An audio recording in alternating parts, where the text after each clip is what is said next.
J'aime bien t'appeler journaliste intelligent. Tina Beni, Tina Kolwezi. L'émission est suivie, en tout cas, félicitations. La caniciété, Yozali, sur un peuple. Au ministre armé, pour ministre par l'institution et le pays. Je vous dis la vérité. Même les lobes à cause de la fandi, à sommer le café, qui ne sache bien comment le café on était après demain. Nauti ko sambela nzambe, nauti église. Akoko c'est la mutu makambote. La terre a valé le sang des innocents dans ce pays.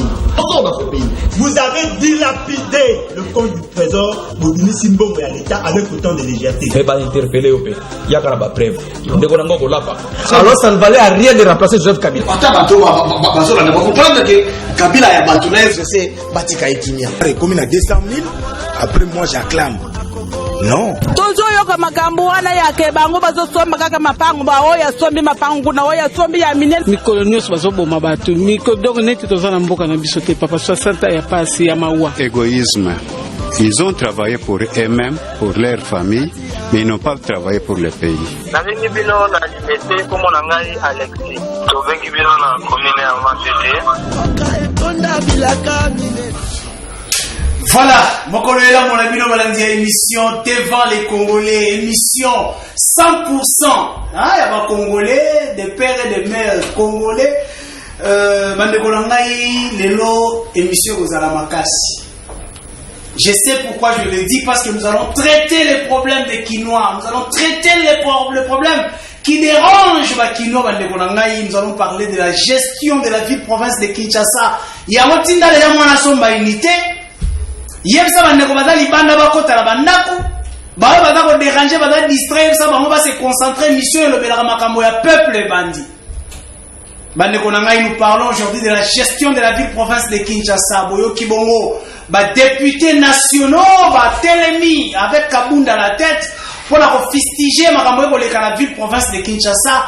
Mais quel est le réel problème to beta masolo ya ngona kati ya mboka mais mingi nanani na bana mboka ndene sakabino émission na kati ya mboka beta maka lisolo lolenge malamu kaka na bana mboka nana ya mbeli bino ezali bongo ya libosonde ko Bubisa Bunzika azali communicateur ya parti en vol ya Delice Sanga ndeko Bubisa mbote na mbote ndeko Isaac Mutombo. Na pesi ba téléspectateurs baso Rolanda biso mbote na pesi ba collimateur au bazana biso sur les plateaux mbote na bosani pété ba o yanga ya Silva na pesi mbote ezala toujours esembo ko ya émission na yo poto sur la makambo dali mboka o ezo ko sala pasi na bakino pe na ba Congolais nyoso na sepeli déjà na thème oponi parce que za thème qui intéressé ba Congolais nyoso ba Rolanda biso siko. Merci beaucoup. Thème qui intéressé ba Congolais, to beta bongo lisolo ya Kinshasa ndeko Bubisa kozala ye mo côté. Tozali bongo na ndeko Sisi Chidiondo yazali président ya la date. To beta na epe lisolo a ndeko Bubisa ndeko Sisi mbote. Mbote ndeko Isaac. Boni santé na yo pe santé ya date. Oui, santé na ngezali malamu et santé ya dynamique agir pour tous les animaux. Et boni santé en mboka pe il y a aussi mboka kuna sima te. Oui, ngana yebisa ko toujours mboka ezali ko kende malamu, santé ya mboka ezali ko kende malamu. Pona ni nazali ko lobongo, tango déjà ngana yo, toza déjà la possibilité ya kobima pe ko ya ko tourner émission, cela veut dire mboka ezali ko kende malamu. Tango yo zolo ba mboka ezali ko kende malamu, est-ce que ba maman o baza ko vivre difficulté ya na bawenze na bango na Kinshasa ba mama oyo bazali na difficulté à déplacement na Kinshasa bazali pour yo to bazali contre yo. Mais ndeko Isaac kozwa catégorie ya population pour la généraliser ya moté. Alors il n'y ko lokate que soki moi couche nyonso ezali kosimba te c'est que nyonso to ezali kosimba te. Mboka ezali kokende malamu. Mboka ezali kokende malamu. Ndeko na biso ya misatu ye penza na sepela ki ete émission azanga te.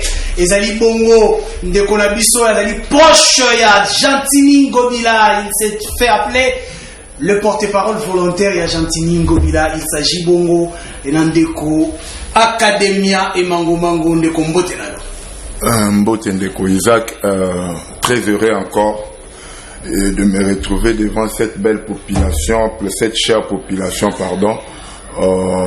Je n'ai qu'à leur saluer, leur encourager Et surtout, ici, je vais jeter des fleurs aux femmes d'aujourd'hui qui sont membres du parti politique Alliance des Congolais progressistes, en sigle ACP. Ici, Kabazali, félicitations, courage, baza femme vraiment très brave. Elles se sont mises au travail. Il y a qu'à assainir ville à Kinshasa déjà. Départ est bien. Je n'ai que à leur encourager. Voilà, vous encourager, il y a Bino, il y a ACP, kasi boni bakinois, baza santé zali malamu. Si bakinois baza malamu et puis même bango.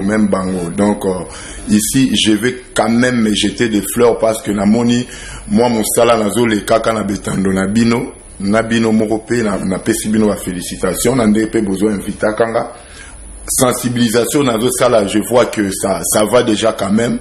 Les jeunes kinois se sont en saisie et puis Babi va servir pays Nabango quoi à travers ville Nabango à Kinshasa. Très bien, je crois bandeko na ngai tokobeta bongo lisolo ya Kinshasa kasi boso ete to banda yango na lingi ngai na bino totala image oyo ya ndeko Jean-Marc Kabund na ba député nyonso ya Kinshasa toka soki bazali na raison to raison te lelo téléphone na ngai ko fongwa mapona ko tuna bino motona moko. Peut-être bon répondre ngai Jean-Marc Kabund na ba député ya Kinshasa ba telemeli gestion la ville province de Kinshasa bazali na raison toté to landana image oyo simande tozongeli bino Christian Tondo image que dans une ville comme la nôtre de l'aéroport dès qu'on descend à l'aéroport de Njili jusqu'au centre-ville qu'on soit là en train de constater des immondices le long des avenues. Tous les caniveaux de la ville de Kinshasa sont bouchés. Vous imaginez des conséquences. Il y a des immondices partout. Il y a des marchés pirates partout. Au bas mot, la ville de Kinshasa n'est pas gouvernée. La ville de Kinshasa n'est pas gouvernée, ou encore il y a absence totale de l'autorité de l'État dans cette ville. Vous avez vu des images vidéo circulées où les agents de l'ordre sont molestés. Les agents de l'ordre sont tabassés par des usagers de la route. Donc, il y a un policier qui est là, un agent de l'ordre, qui régule la circulation routière, mais un usager de la route porte sa main sur cet agent de l'ordre. C'est gravissime et inacceptable. Cet aspect des choses doit changer parce que nous sommes un État, nous reconnaissons comme un État sérieux, un État démocratique où les libertés des autres se limitent là où commence celle des autres. Donc nous ne pouvons pas accepter en tant qu'élus du peuple, élus de cette ville, continuer à vivre cette situation et rester là pour ne rien faire. C'est vrai, nous vivons cette situation tous ensemble.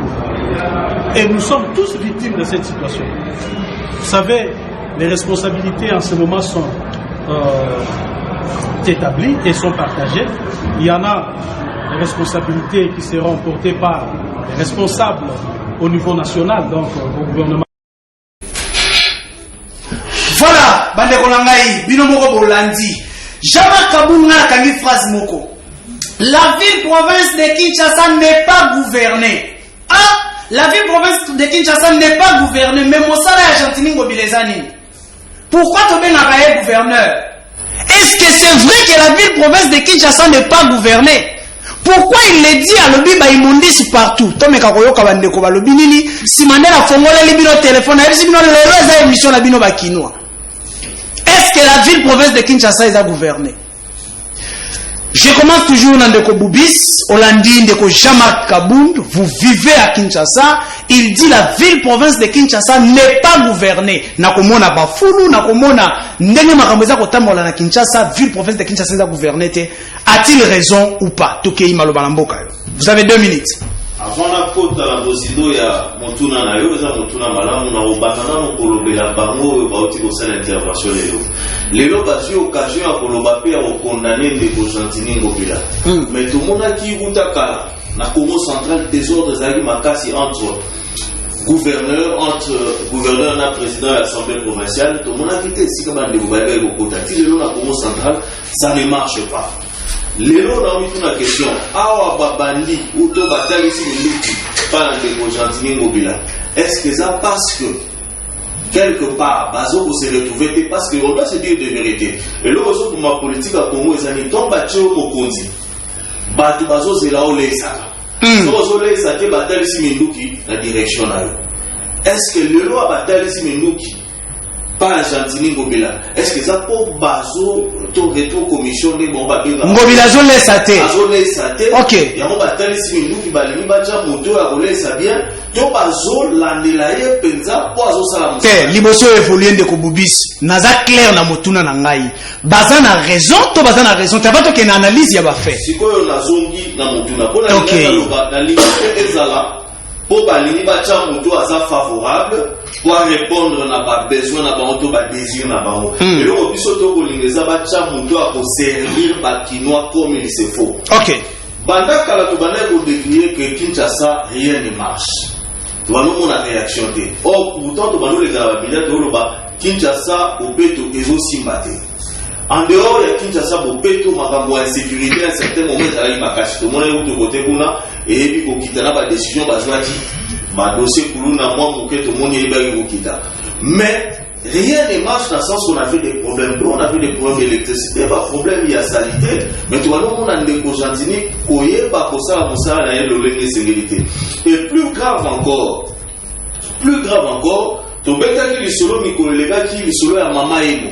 Ndeko Kimbuta atikaka centre ya dialyse na kati hôpital de référence ya mama emo pour esunga population ba robela prostate baye ba kozwa ba traitement na prix moko boye réduit.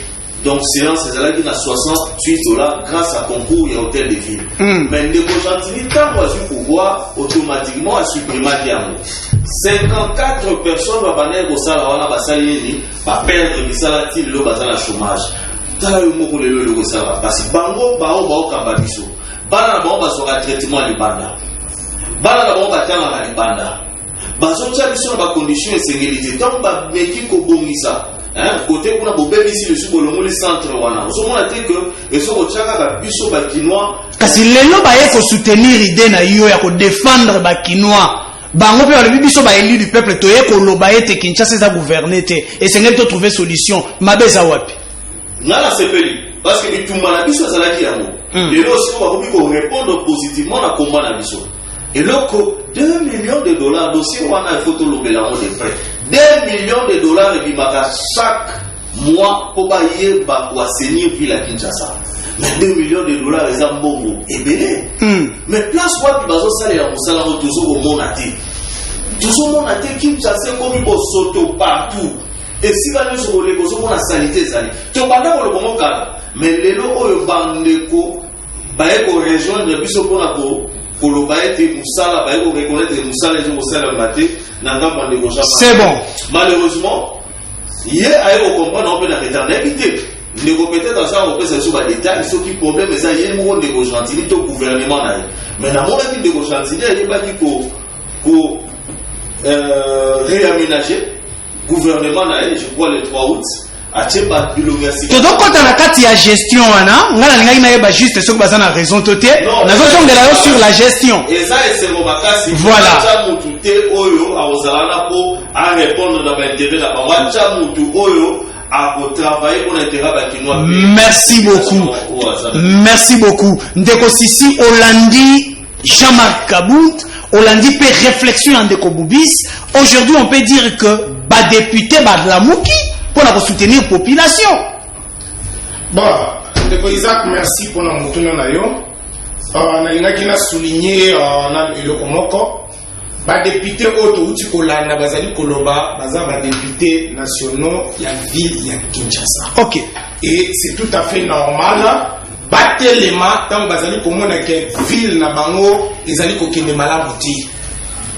Moi je pense bien que et donc, ils allaient dans la ville, province de Kinshasa, et là, sabotage. Qui sabote qui? Mais Gentini Ngobila.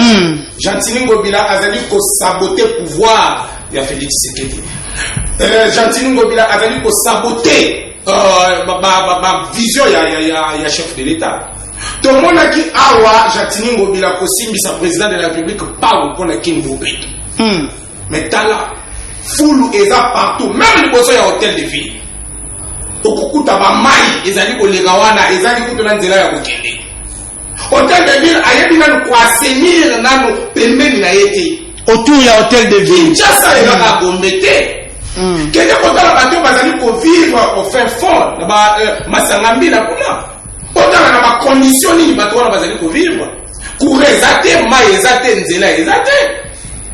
Ye autorité ya ville ya Kinshasa azali ko salani. Ba rapport etimaki awa yande ko mukebai.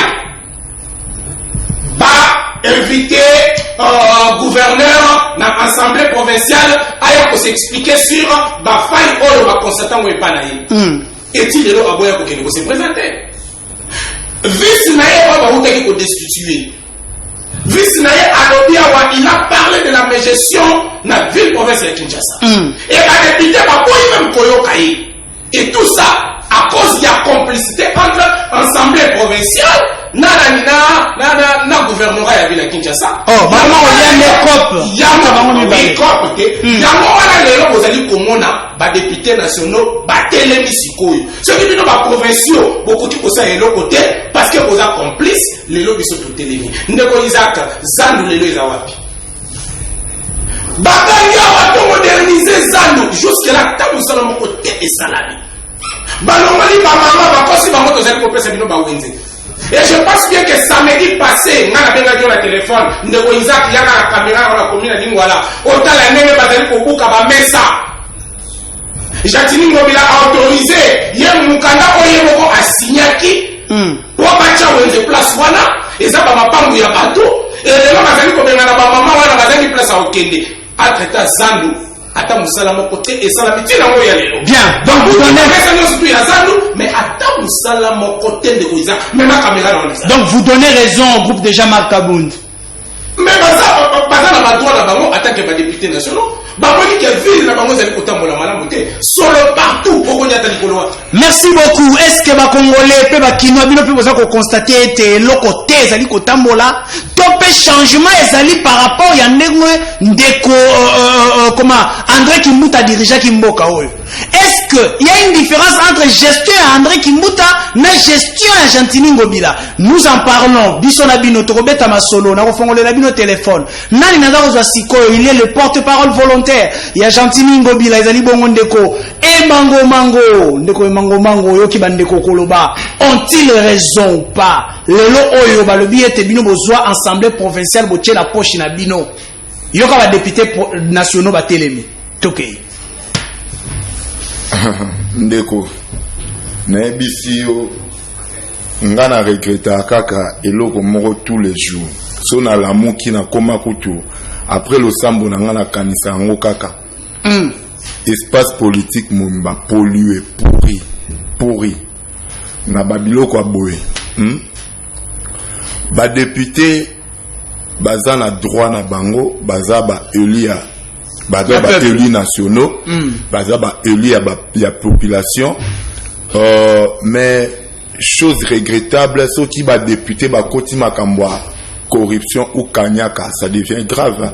Oh toti ke la ngwata ba donc kanyaka elekiwa toti ke la ngwata ba ministre oh là là toti ke la ngwata ba ministre ceux qui bango pe na assemblée nationale ba koti makambwa na c'est grave.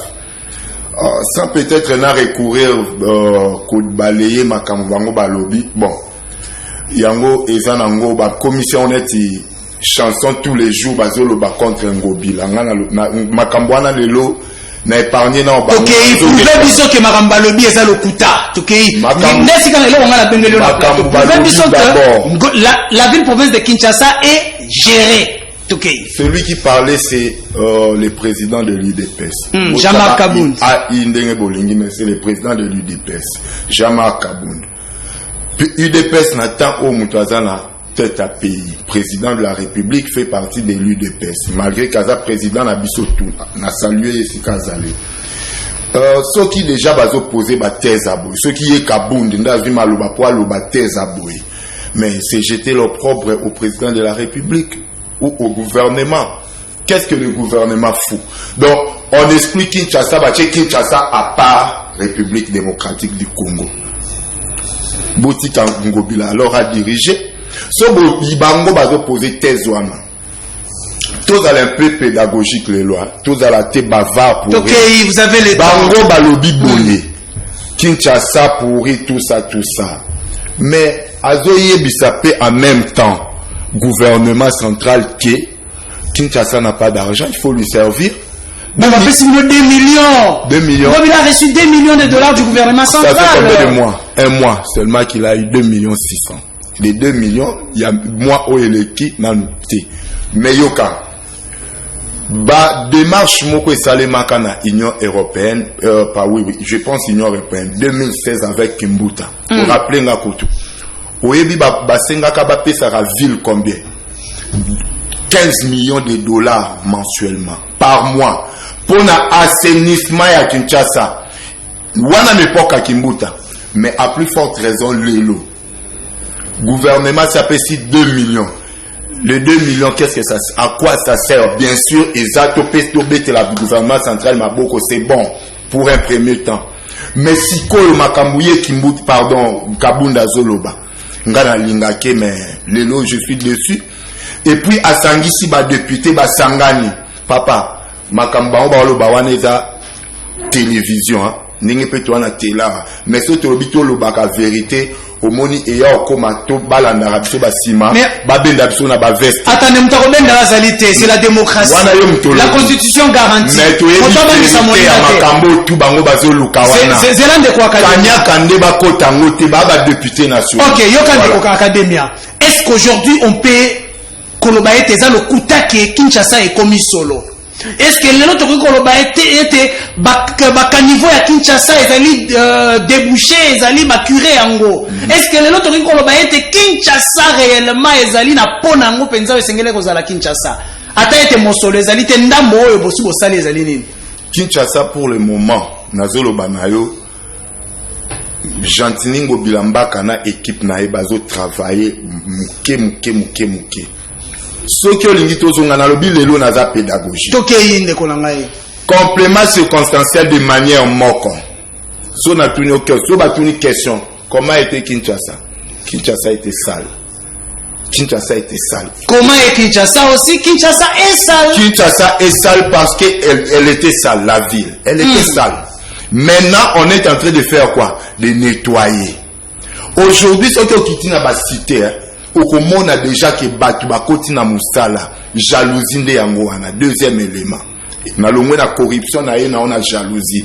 Ils comprennent déjà que Ngobila a commencé déjà à travailler et les gens se sont imprégnés de la vision Ali Ahmad Sasko kin nde bango bato sala biloko. Mais bande konanga il y a ba député. J'ai vu même l'honorable Safou. Oh nde konanga. Hein? C'est désolant. Baluka bacha makambu na place nango bazo singa ndeko tu président de la République au lieu de servir ville épanouir mais bozo pe sa ville rien mais ye kabundu na l'Assemblée nationale baebisa biso ke tala tisiko ba député ba sanga pe baloba ke tisiko ministre akitisi biloko ekitate pourquoi pas. Merci beaucoup Ndeko Akademi. Voilà l'acharnement. Lui, quand on touche Ngobila, on le touche personnellement. Ndeko Boubis, yoki Ndeko ko soulever biloko mi balé onga na kangi. Tango yé alandi image oyo. Ya bato ba ko telemela ba député national ba ko telemela Ngobila lobi ezali jalousie. Pe ezali lisusu corruption. Babi manakati ya corruption. Boni au jugé ma propos là est ok. Bon, là ils ont ça là pas si pour éviter comment on a été ndeko Jantiningo Bilaza puis na bateau ba côté la kaeza moi moi mingi. Ndeko Jantiningo Bila depuis accéder à la tête il y a vu la Kinshasa. Atikali comment on a avancé à malonga te atikali ko sala atikali comment on a secteur mon côté et puis ko évoluer dans Ndeko Jantiningo Bila. Peut-être ressentir la dernière minute que pression est commis makasi. Tout le monde a un bon éclairage public et tout ça, mais dans une émission de Isaac, sauf qui va dire que Vilo est gouverné par la tort. Vilo est le rôle d'autorité à Zati. Comment tu as un embouteillage de nous au Salama Mikolo? On est au roulage à Zati, chauffeur à l'Obama Moutouté, c'est un niveau que va petit agent de l'ordre. Et nous, là, c'est que l'autorité. Il y a l'État exact na Kinshasa. Batu bazo boboa ka sanité ndenge balingi. Suivi exact ba wenzezo bokotama tina banzela. Mais c'est seulement que dans la Lingui, gouvernement central a ça la makamouté pour faire plaisir. Parce que tu as vu comment les choses fonctionnent. Les lots battent une bataille si nous y côté mobile. Mais peut-être Mouto va au lobby et ça Mouto va servir maintenant n'a pas. D'ailleurs, moni déjà si maeloko le roi bangi bacha moto mususu esika ya ngobila. Mais ce qu'on moni déjà Jean-Marc Kabunda Kotili Kambu ya boye. Abani bosala ba déclaration à salissé des faux. Kami était faux kende. C'est déjà pas plan les allées.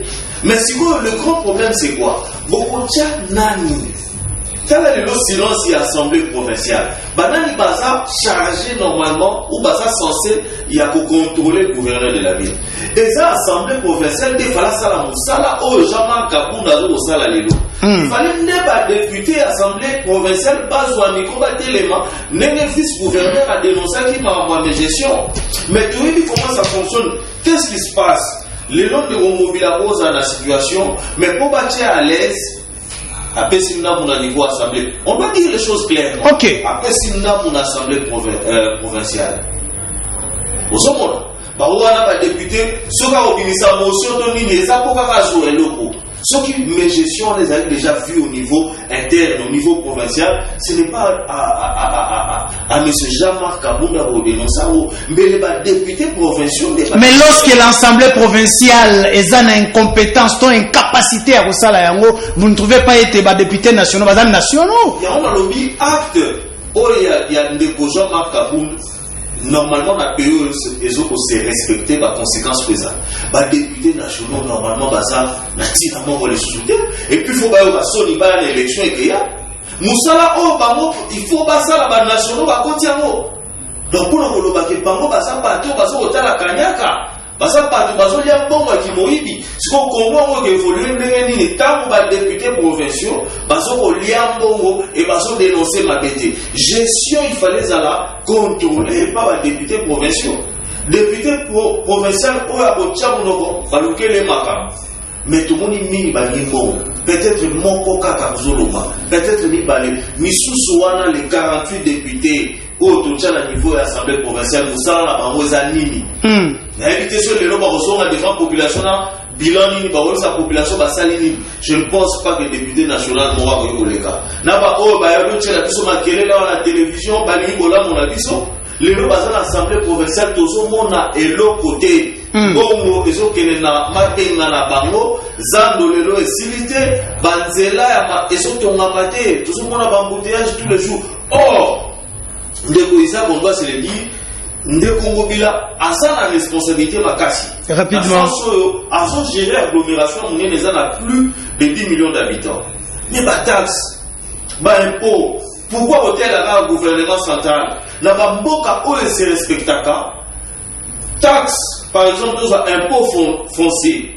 Na kati il y a impôt wana, ne ba longola mongo pona ko longola bosoto. Na ville ne pas le monde pour la rebongisa infrastructure publique ne pas soit comme bon pour la gérer ville. Mais est-ce que le Congo Bila a ça la déjà évaluation, il y a un impôt et puis le grand problème à communiquer à péter. Il fallait que tout le monde a quand même des médias sur ça. Ça la bonne communication, tu as la bonne ville, la Kinshasa, tu as la recette, tu as la besoin, tu as la besoin. Tout de suite, on s'allie pour éthique, merci. Mais ne Congo Bila opportunité pour travailler, il y a jouer dans la tête à salir les merci Ndeko Boubis, Ndeko Sisi, Oyoki Ndeko Académie à Kobeta Lisolo, à part il y a corruption, il y a jalousie, on a tout qui Ndeko Boubis, Ndeko Sisi, Ndeko Académie à Lobby Boye. Problème est allé à niveau il y a gouvernement provincial était. Et dans le gouvernement central, on a de la Mosolo, a une fois 2,6 millions. Mais ceux qui ont la foule, ils ont un bon côté, qu'on débouche à niveau, ils ont un mosolo. À Rosala, ils ont un mosolo. La poche, il a été singli rétrocession, ils ont été. Ok. Ndeko Isaac, Ndeko Academia, aya kofinga bisorate. Et singela qui a se gêné pour ne défendre Gentini Ngobila. Et singela qui a se gêné. Singeli ayo kasol. Ndeko Isaac. Kinshasa eza yumbi te. Ngaya wanazali kutu kokabwa na maji nini ndeko ngobila akoma gouverneur à ville Kinshasa na province kaka ya mokie bapesi yo okoki kodirige yango te e kaka na province ya monene lokola Kinshasa balobaka ke soki ozali makasi na eloko ya mokie te na eloko ya monene okoka mpe eloko te na mashini na ngobila akoma gouverneur à ville Kinshasa. Oh, voter na assemblée provinciale ndeko na ngai. Ndeko Isaac. Outi kosouligner awa ke misolo nini ekoki kosala ba misala ya ville ya Kinshasa. Na kosa yo te la seule province otoza nango o eza pe na autonomie nango na o etali misolo, c'est la ville province de Kinshasa. Ah bon? Oyo bazali na ba impôt na ba taxe. Bango bazali kokota mikolo nyonso tu na DGRK. Bautaki koganga awa mama oyo azalaki na DGRK. Oyebi relation nini azalaki na mona ngobila. Oyo bazalaki kobenga Rita Bola. Il y avait des relations. Oyo mutaki à partir ya nini? À partir ya Yombi babandaki kotravailler na ye na DGRK oyo na Yombi.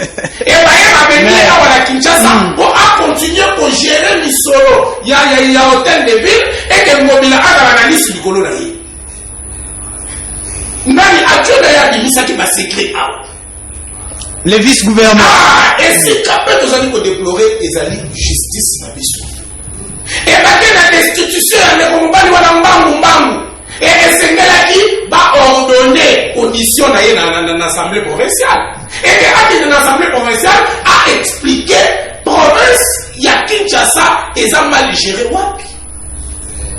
Ndeko Isaac, ndeko ngobila akoki kolela makambo ya misolo te. Tala bazali ko flatter biso na ba éclairage public. Oh, makambo ya kosala les années belé. Nana yebi soke banzela ya ville province ya Kinshasa, mutu foto morango azakaka nani gouverneur. Zela ndeko sisi. Bino nyoso bozana kati ya union sacrée. Ndeko Gentini ngobila pe azali na kati ya union sacrée.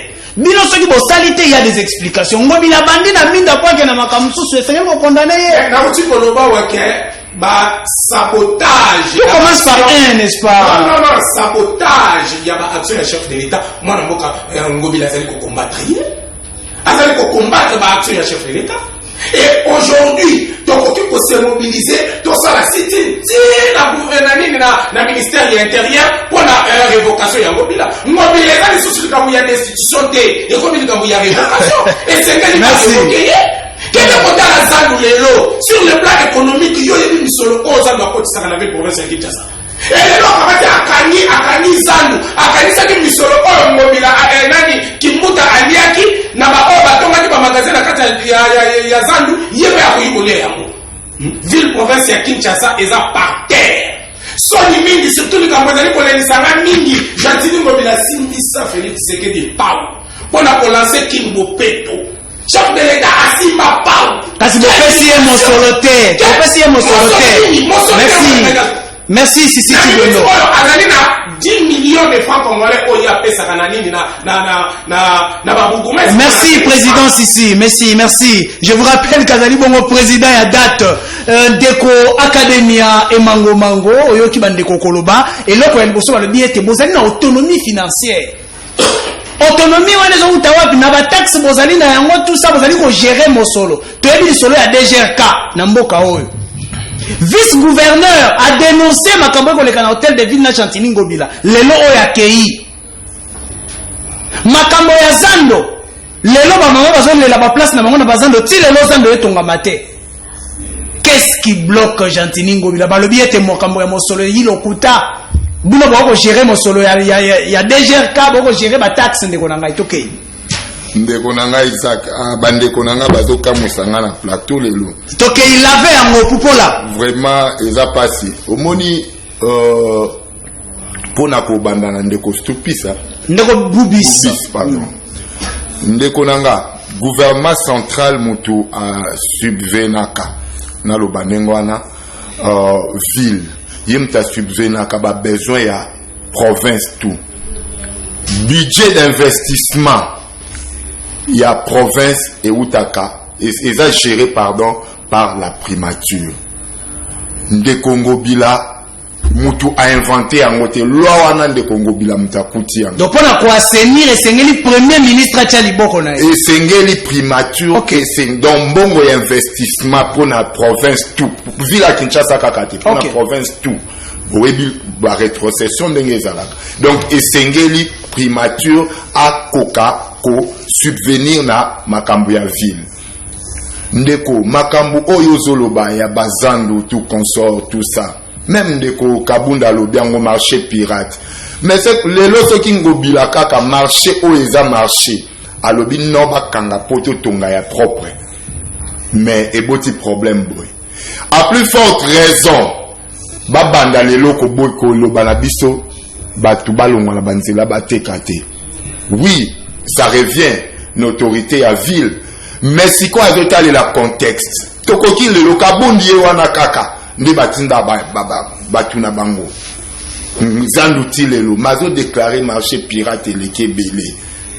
Mais kaka basongo bila vu décision bango kaka mbe ba hotelema. O nana zweli batu misala te. C'est comme si ye fois azela Congo mobimba misala. Ndeko nanga au moni likambo ezoleka pona ville à Kinshasa, les gens ne comprennent pas Ngobila. Ngobila soki ndenge ndeko lobi pona zandu, soki ayaki pona koyiba mbongo, alingaki atika zandu na désordre, na sa désordre wana ba solola na ndeko san o a proposer ye makambo ebele na ndenge babando benda mbongo. Kasi apparemment on dit clairement que ça qui ba contrat mususu ayebaki ke simanango esengela ki a gagné. Non non. Yango de kangisa zando ndeko na insister ti suka zando kangali mako tonga te. Kongo bila sala ba contrat na mutute ye akuti ndeko Hassan aza déjà na contrat na ville. Compte pour na zando. Donc ye aye kaka voilà. Ye aye kaka nde alobi to bongisa zando ndeko na ndeko Hassan azoboya. Mais ce gars qui muta moyibi yomoko lobi, zando eza pilier parmi les piliers ko tsarambongo na Kinshasa zando fait partie. Mais alobi to tika ngona nuto soanyango. Ngobila lelo azo sala pona zongela ndeko na ngai. Lelo ngobila makambo azo sala po botuna asali nini. Gouvernement provincial Nabino ou l'hôtel de ville n'avait pas un budget. Il n'a pas trouvé un budget. Lelo ou ba recette asali quand même budget. Ils sont déjà grand. Les loyaux, lumière publique, obino bomo na kaka wana mabe. O bozo bengango c'est quoi? Mais ça coûte plus de 2 millions. Lumière publique wana o ya ko chana che o ya ko chana Kinshasa mobimba. 2 millions bino bo sing auto bolo ba komo PC. Samba PC ngo déjà bandi. Donc le lobo kokyo lobela makambo te ke ngobila na mauvaise volonté. C'est binon de ka bozo intoxiquer population pour population abona ngobila mabe makamba ba yumbi bolo baka ngobila na makamba yumbi n'est pas concerné bochaka kasi ba gouverneur na ya ba est kuna tout na makamba ba guerre tout. Mais c'était lui le gestionnaire nanani esengela ki ba. Voilà c'est pourquoi je dis même ba gouverneur ya ba est ba chaka bango na ba makamba ba guerre tout ça na ba est ba guerre we bundama ana Congo central ba chaka ba gouverneur. Mais pourquoi seulement yumbi ngobila? Ngobila n'a pas tué, Ngobila n'a pas envoyé de tuer, malgré que c'était lui qui gérait. Mais aujourd'hui, c'est lui la bête noire qui est Ngobila Yumbi. Or, les gens ne savent même pas de quoi est-ce qu'il s'agissait pour la guerre wana ou bataille wana. Yoka siko motuna na ngai. Na motuna précis parce que tant la yoki ete na koyamba yo lelo, mituna yaki ebele. Liboso ete na fongolela nga bande ko nga téléphone. Na fongolela bilo téléphone. Na sima ya koloba ya ndeko académie ya téléphone fongwa numéro za wana bobenga. Nazo recevoir bino en direct. Nous sommes en direct. Motuna eza ya koyeba. Lelo oyo dossier ya Zando eza na niveau nini et qu'est-ce qui bloque Zando parce que balobaki na biso ete bato balongwa babanda construction ya Zando lelo na batol bachaki wana ekomi kokwea tokei rapidement na ya ba population ndeko nanga affaire Zando mutu yaki ko zongisa yango ke kata bakbuka Zando c'est le président de la République biso tout olandaka Ngobila nde mutu a convaincre qui non ko convaincre mutu ko Fachi Béton Fachi Béton a facilité hier ayaki a sali constat il était venu sur place non Ngobila lansaki ministre Kakonde aboye azongisi batu patati patati moko président de la République ayaki en tête de ville, réunion avec les syndicats, ya ba commerçants, yemoko assan sur place, dites-moi qu'est-ce qu'il y a. Ayoki bangwa non, tel que je vis Zando, ça ne vaut pas la peine. Sengele Kangama pe misale tiam.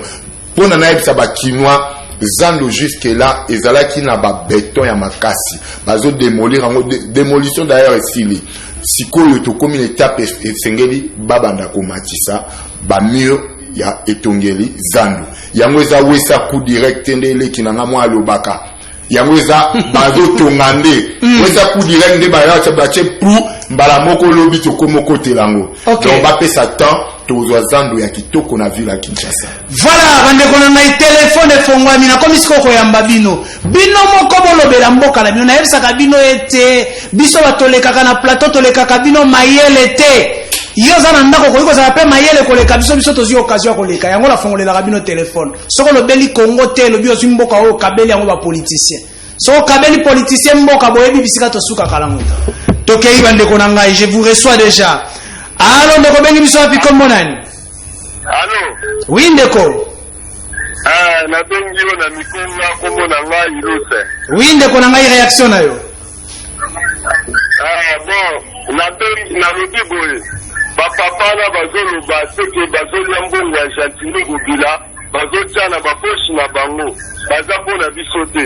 Ele kwa liboso, tala ndela ya Fachi ya terre jaune. Il y a tel jaune, on fait que nous pour inaugurer Batala. Est-ce que Fatia Royal Sokolandela, et ça j'ai dit Sokolandela.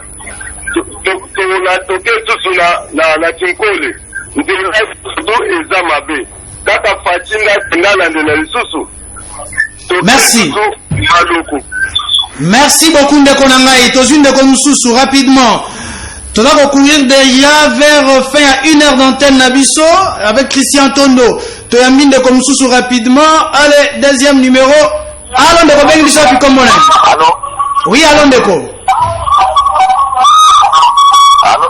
Oui, allons de Ko. Le bateau sera baisser volume à la télévision. Oh là là. Tu as mis de Konususu. Allô? Allô? Oui, allons de Kotozo rapidement votre réaction. Allô? David, tuna papa wana.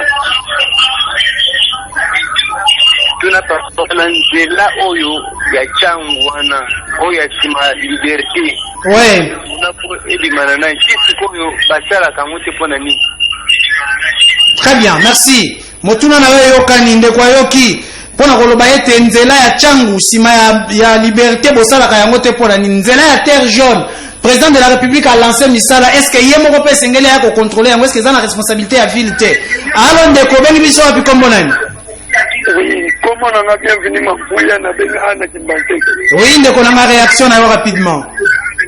Réaction na ezabouyi. Gentili Gobila ni to zo faire le côté. La naissance que Mandela est de kufa. Et bambouteillage je parle là net biso ana nchangu. Circulation donc on en parle même pas. Merci. Ah là là là là là, ça c'est la population qui parle. Liberté d'opinion de konangai mabeza la kaka ko attaquer moto kasi to attaquer ba idée. Est-ce que ba idée na bango zali malamu to malamu te? Alors de ko bengi biso apikombolani. Oh là là, kima mosika ya télévision avant benga biso ndeko s'il vous plaît. Alors ndeko. Allô? Oui, ndeko tozoyo kayo. Allô? Allô? Oui, ndeko réaction na yo rapidement.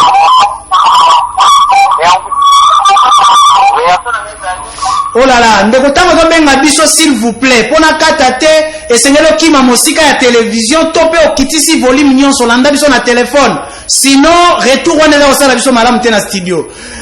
Alors ndeko bengi biso api kombo nani? Oh là là, ndeko akei. Allô? Allô? Oui, ndeko tozoyo kayo.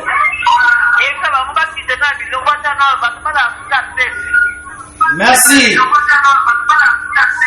Voilà, ndeko lobi bino pe bokitsana no biloko olia kwatake ngobila bokitsana ba priya biloko ya monde population za kozela tozi to deux derniers appels ale to katina émission na biso pona lelo oh là là allo ndeko bengi biso bikombo nani allo oui ndeko tozayo kayo na bengi na commune ya Kisensu na bengi na commune ya Kisensu oui nzela ya biso ya Kisensu bandana commune tina na intendance nzela za kobeba esengo doki ba timola nzela ba bebisi nzela sikoka ye chantili azosala ni merci beaucoup na rotuna ndeko emango soki Gentili Ngobila yebi pe bana Kisensu tokobeta lisolo yango tozui appel ya suka s'il vous plaît na domona ba appel na bino ebele mais tozui appel ya suka allo ndeko bengi biso api kombo nani allo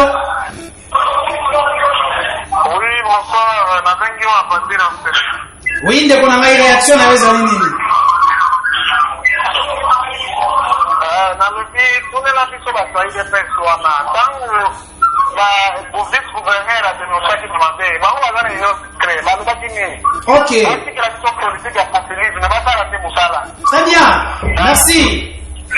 merci beaucoup je crois wana nazoki nazozongela nano ndeko emango yoki bana Kisensu pe batuleli est-ce que Gentili Ngobila yeba Kisensu to yeba te suivi ya nani banzela nini oza na responsabilité ya ville parce que banzela nyonso na Kinshasa za responsabilité ya gouvernement central te toke yoki bana Congo kole. Oui, en tout cas bandeko balandi biso esika bazali merci beaucoup ba oyo pe ba sepelité merci eza opinion na bino boza na liberté d'expression na bino boza la l'aise mais sauf que bande kwa Kisensu Kinshasa eza nyonso Ngobila zo monango aebi mais botala bien est-ce que nzela wana eza na mosala esengeli gouvernement provincial ndaya ko sala po nzela nyonso te na Kinshasa ndeza ya gouvernement central. Donc mais ce qui sengeli ndeko Ngobila aya asalangwa ko sala po ya Kinshasa ye musala yela ki Kinshasa eza ya kobongisa yango Kinshasa ezongela pena Kinshasa wana otoyebaka malgré za moi pasi mais azoya malembe mais abosani parti mon côté à ville. Donc pe bandeko tout oyo ba comprendre que ba tuna biso ba député oyo ba lekaki bazoya ndepo basala aventure ba memakaniaka na niveau oyo bango bakomi nango wana baza nango pardon.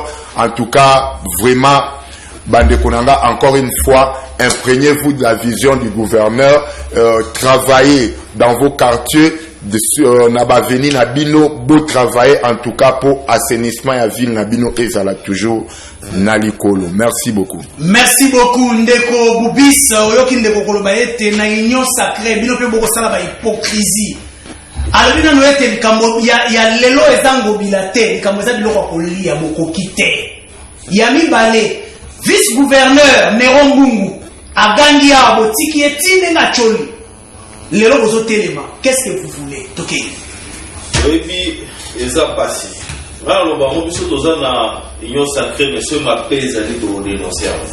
C'est pas parce que nous avons la carte, il faut cautionner l'union.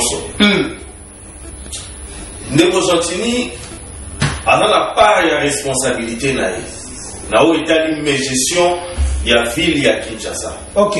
Mais nous avons la passe, et pas la naïe.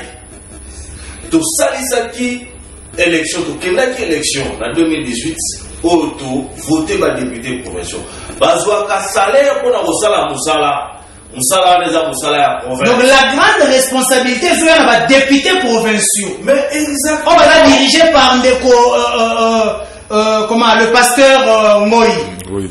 Là aussi dans la population, la limite soit tout Mpoi, pardon. Golden Point. Soit tout dans la mission au voté par député provinciaux, on musala bazar musala les autres banaté. Et ça va vous imaginez un peu des députés nationaux, baya kolobela likambo ya province pendant qu'il y a des députés provinciaux. OK. Biso to bana kolega malaka na media pour oloba il y a un problème de gestion à la Kinshasa. Néron Mbungu alobeli yango ba destitué par les mêmes députés oyo ba wele la kaka kanyaka. Les députés provinciaux bazala toyoka ba monter D'habitude, il fallait pas que ça système de ça va plénière dans la télé. C'est bon. Donc, ça là, quand le sous loi, ça là, loi, on peut permettre. Ne pas la grimace qui population, bah, elle là-bas, bon, on va pas théâtre de chez nous, ça la loi, qui permettre que hôtel de ville soit un bon rebelle, ça la tête.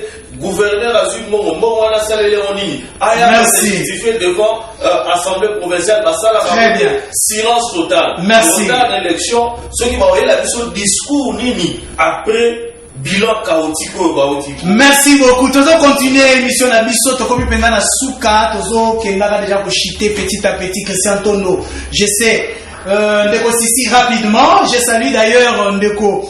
Moi, na Congo, où j'ai assisté Bisso John Kabamba de l'autre côté à Bévitré. Merci beaucoup, Toké. Oui. Balobi ya ko kitisane biloko kuna boko kite. Ndeko Isaac, nayoki mawa mingi tango ndeko alobi likambo ya Zandu. Que chef de l'État ne asengaki ba démolir Zandu pour batonga Zandu ya sika. Ndeko Isaac, à chaque fois, Ndeko Gentini Ngobila, analina makanisi ya kosimbisa mwana mboka Félix Tshisekedi touche. Asimbisa ke touche na lancement ya King Bopeto. Asimbisa ke touche na nini na Zandu.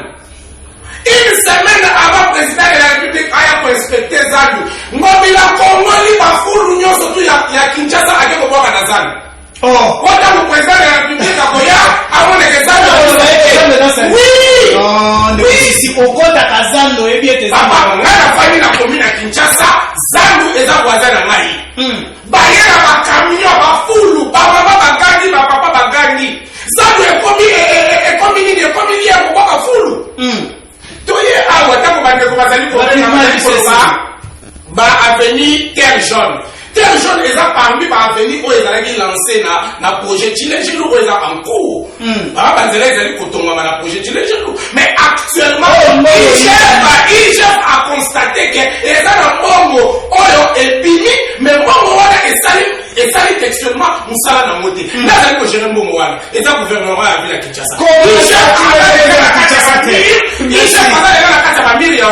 Merci Ndeko Sissi. Chile Jeune a la responsabilité à Kinshasa. Ndeko Gentini Ngobila peut vous charger. Non.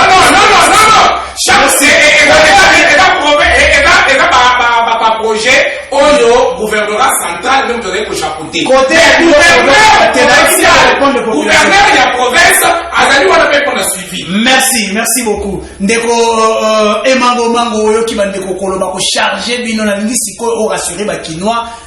O expliquer bango Ngobila, otoka tawana. Ngobila ada différent na Kibuta na nini?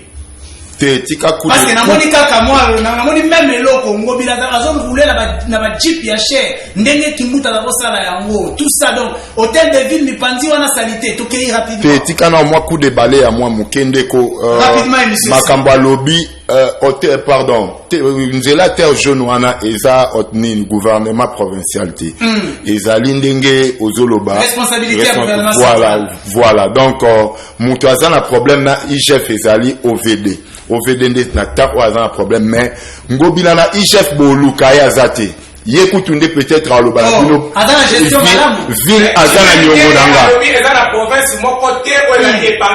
s'il vous plaît voilà siko peut-être nga na éclairer ou na plateau lelo ngwende Ngobila ndekuta okoloba ke ville azana nyongo nanga donc éclaircissement ya ngwana sans kopende sans kozala fanatique wana na edisio différence eza que ndeko Ngobila azosala effort ba poubelle elongwaka pe tozomona ngo déjà ndeko Ngobila azotia ba lumière o ezala te depuis siècle pour demi-siècle pardon ezala te ndeko Ngobila azozongisa ngo ndeko Ngobila azotonga banzela lokola belenge se katisi 5 communes à la fois ezala te na ndeko Kimbuta ndeko Kimbuta azwi kaka mbongo ati pardon banyongo na banyongo mais ndeko Ngobila yoka différence asuka alarguer banyongo.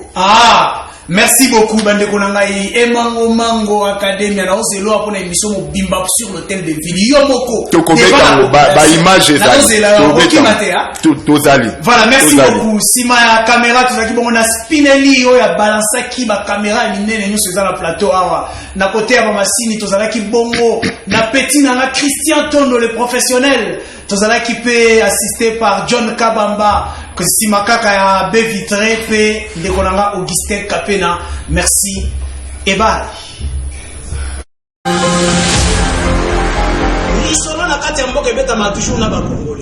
Isaac Mutombo, j'aime bien t'appeler journaliste intelligent.